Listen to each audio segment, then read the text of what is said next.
So while most of us are working from home, some of my friends had asked me, Krishna, why don't you start sharing something with people online? So I thought, what should I share? Because most of the people out there are much more talented than I am. But I thought there is one skill or one passion that I would say I have, and that is the passion for telling stories. So I've grown up listening to stories from Chanda Mama, Amar Chitra Katha, and I love telling stories. I love sharing stories.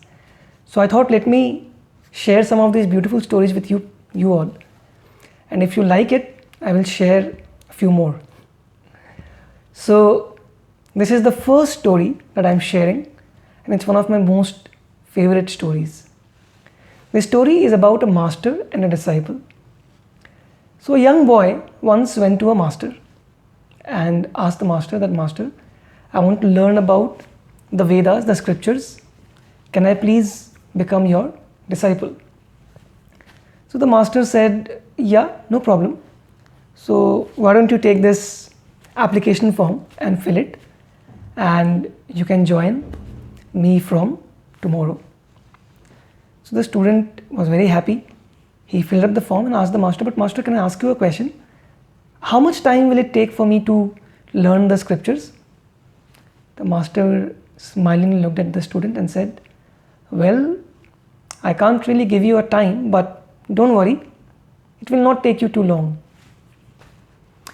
So a few years passed and the student was learning very well. So he came to the master and said, Master, I think I'm ready. Can I give my exam? The master told him, I think you need a little more time. Okay. The student spent a few more years in the ashram of the master. And after some years, he came back to the master and said, Master, I think now I am ready to give my exam. The master said, I think you need some more time. Don't worry, keep preparing. I'm sure you will make it. And some more years passed, and like this 12 years passed. So after 12 long years, this disciple came to the master with some impatience and said, Master, I think this time I'm really ready. Can you please take my exam? The master could sense the impatience in the disciple. So he told him, all right, you come tomorrow morning at this time and I will take your exam. The student was really happy. He felt after all these years, now I can get my graduation certificate. So he went back to his room. He prepared the whole night, like how we prepare before an exam, last moment. And next day morning at the given time, he reached the master's doorstep and said, Master, I am ready for the exam. The master told him that, I'm so sorry, I'm a little busy right now. Why don't you do one thing? Stand under that peepal tree. He pointed towards a peepal tree which was outside the master's kutir and said, stand under this tree and you read a few shlokas from this scripture. He handed over a scripture to the disciple. Now the disciple was confused. He said, Master, if I am standing so far, how would you realize if I am chanting the shlokas right or not?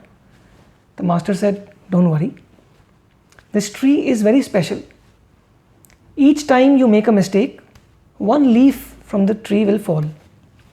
So at the end of the exam, as many leaves fall will indicate the number of mistakes you have made.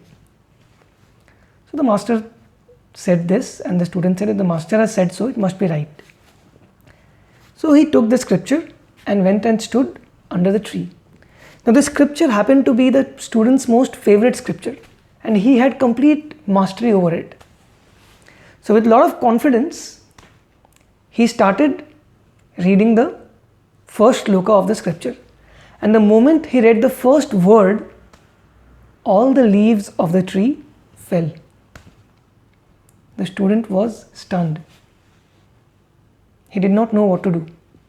He could not go back to the master because the master said he was busy.